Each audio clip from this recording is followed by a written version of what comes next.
At risk of boring you, I'm going to read from the War Memoirs of David Lloyd George, and this book smells wonderful. It's original. It was in July 1914, before the Austrian ultimatum was presented, that uneasiness showed itself on the bourses of the world, when Vienna, Berlin and Paris commenced to sell securities to an unusual extent. These transactions were for the most part effected in New York, where the stream of orders to sell quickly grew into a torrent. On the 27th, after diplomatic relations between Austria-Hungary and Serbia had been broken off, the volume of selling became so much that the foreign exchange market in New York gave way under unprecedented pressure to remit to Europe the proceeds of sales. From New York, this breakdown spread to other foreign exchanges generally, and was in fact the immediate cause of the world financial crisis. It affected this country, England, to a special degree, since London was the financial centre of the world and more sensitive than any capital to disturbances in the complex credit system through which international economic relations function. The business of London as a financial centre depends for its smooth working upon the punctual payments by foreign debtors of the money owing to British creditors. Don't lose sight of that point there. What he's pointing out is that it's all about punctual payments. If somebody doesn't get paid, then goods don't get exchanged, and everything stops literally within, minutes. Literally stops. So he goes on and says, this is particularly the case where the liability of the debtors arises out of bills of exchange accepted on their behalf by the creditors. So much so that mercantile tradition, embodied everywhere in law, insists on the prompt payment of a bill of exchange on maturity. I first sort of stumbled into this stuff when I was doing mercantile law back in the 80s as part of my banking bollocks. This special obligation, he says, indeed is considered paramount, and default is looked upon as a deadly sin. And every accepting house which accepts a bill and assumes the obligation implied by it on behalf of a foreign trader does so on the understanding that the latter will provide the necessary funds in good time. London was not the only, but easily the first of all the accepting cities in the world. The crackle of a bill on London with the signature of one of the great accepting houses was as good as the ring of gold in any port throughout the civilized world. A long experience, maturing into a sure instinct, taught these commercial financiers what to endorse and what to reject. And he says, when I asked the governor of the bank, Sir Walter Cunliffe, how he knew which bills were safe to approve, he replied, I smell them. When the delicate financial cobweb was likely to be torn into shreds by the rude hand of war, London was thrown into a panic. This sudden paralysis of the exchanges and of London's money market made it impossible for the very numerous foreign traders whose bills had been accepted in London to acquire money in London, wherewith to meet their obligations. In the aggregate, the liabilities of this type amounted to hundreds of millions of sterling. If there were a general default, it followed that the accepting houses would fail to pay bills upon which the whole business of the discount market depended, and which were among the most important assets of the London banks. In the last weeks of July, therefore, there was every prospect of such a crash in London as had never been known. The position of the banks, upon whose continued operation depends the supply of the means of payment in all business transactions, was also menaced from another direction. So soon it became possible for the proceeds of the sale of securities to New York to be remitted to Europe. The pressure of sales was diverted to the London Stock Exchange, and there naturally followed a great depreciation in prices. Though it was possible for the banks to withstand the depreciation of the investments they themselves owned, it was another matter when the solvency of the very large number of borrowers on the security of stocks was endangered. Thus, during the week, everything contributing, prices continued to move in a various circle of depreciation, or a vicious circle. So far, there had been no real panic. the difficult situation which had arisen being due almost entirely to the inability of other nations to meet their liabilities, though in this particular regard I do not think that the actual course of events has been generally anticipated. Something of the kind had been foreseen by the subcommittee, blah blah blah, but he said the declaration of war precipitated matters. The outlook on that day was so serious that Mr. Montague, the financial secretary to the Treasury, collected a number of financial and businessmen to meet me at lunch to discuss the situation. Gosh, it's so fucking serious that they go to lunch to discuss it. Oh, what a life. On Friday the 31st, the London Stock Exchange closed. All other stock exchanges except that of New York and the official market in Paris having closed the previous day. Up to this point, the government, though keeping in close touch with developments in the city and watching events, had refrained from any action. But on Friday, the Bank of England, which at this time felt the pressure for several days, found its reserve position seriously weakened and raised the bank rate, which had already been raised from 3 to 4% up to 8%. Next day, the governor of the bank applied to me as Chancellor of the Exchequer for permission to exceed the fiduciary issue of the notes prescribed by the Bank's Charter Act of 1844. This request was granted in a letter signed by the Prime Minister and myself, modelled on the precedents of 1847, 1857 and 1866, when a similar course was forced on the government. Any researcher, track them back. You can find them. This is not new, in fact it's pretty much repeated. As permission had on those occasions been made conditional upon no discounts or advances being granted at less than 10%, the bank rate was raised to that figure. On this day, though no panic was shown by the public, there were unusual demands for gold on the Bank of England on the part of the people seeking to cash the notes supplied to them by their own banks.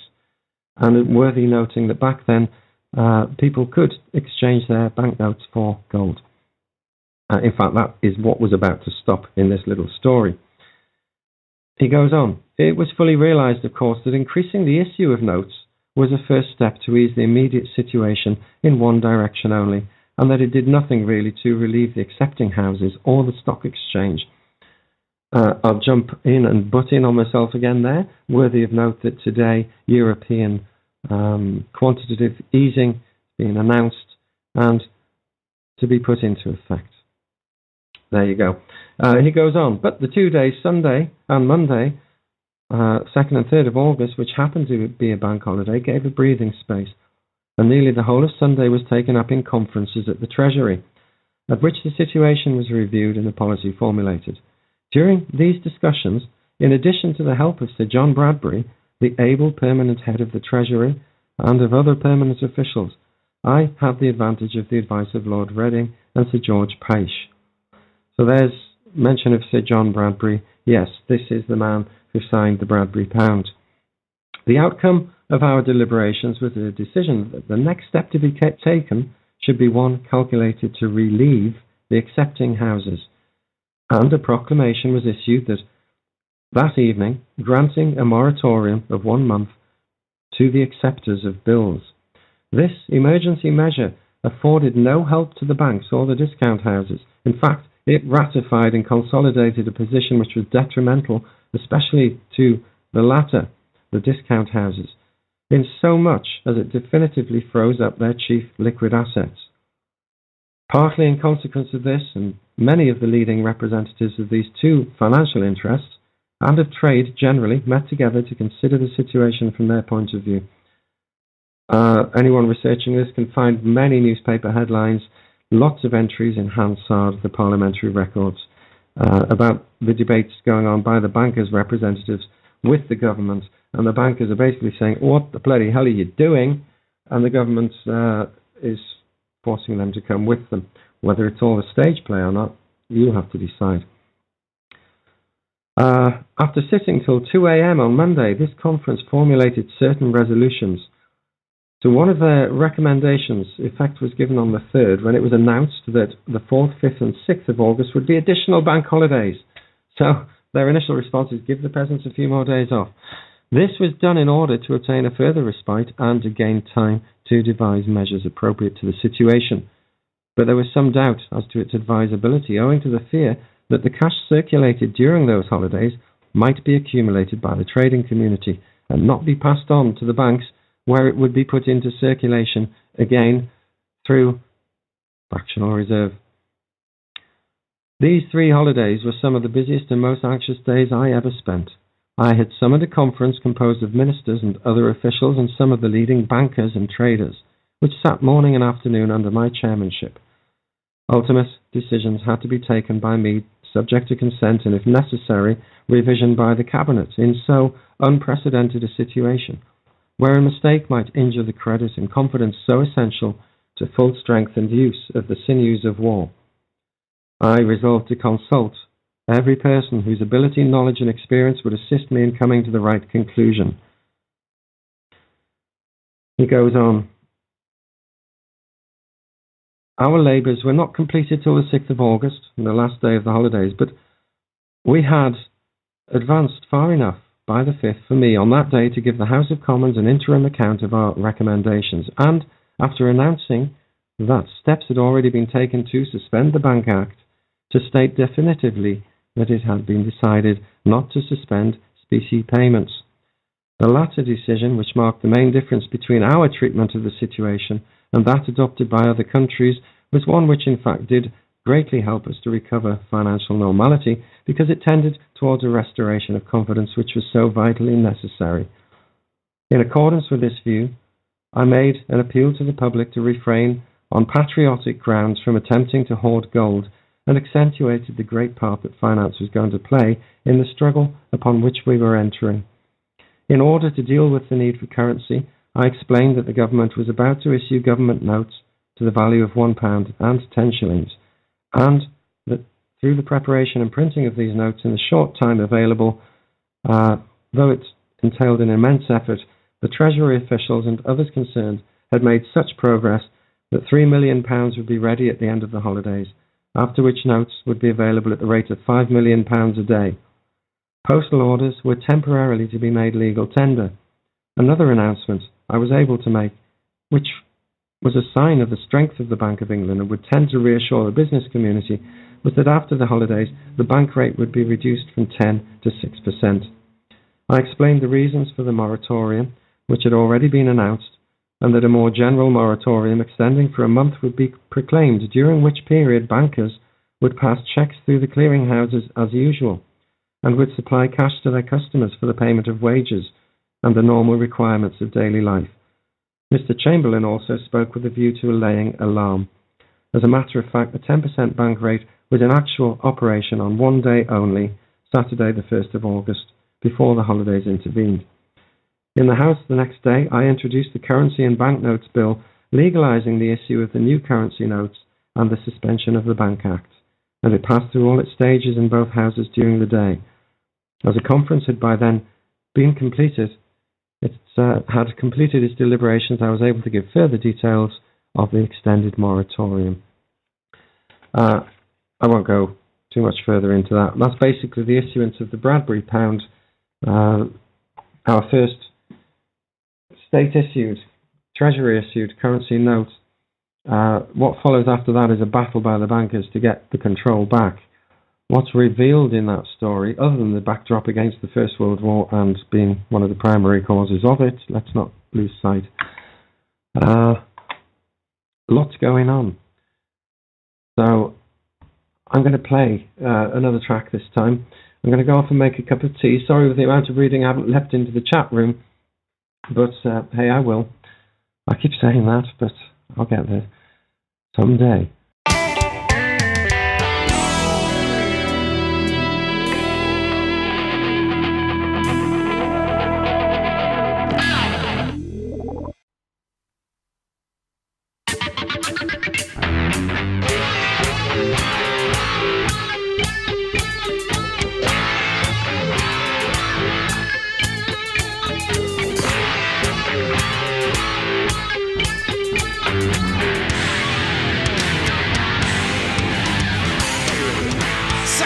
Door says, be entranced.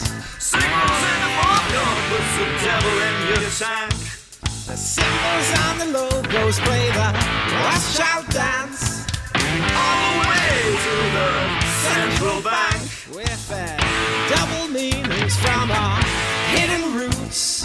Politicians' brands like prostitutes in suits. So use your voice, we can break their spell. Send them back to hell. 'Cause we're bringing back the Bradbury. 'Cause we're bringing back the Bradbury. 'Cause we're bringing back the Bradbury. Yes, we are. Common purpose pimping platitudes. Phony politicians perpetuating news. Bilderberg bollocks, ubiquitous in brood. Abusing babies in the temple of doom. They steal our children, rape our currency.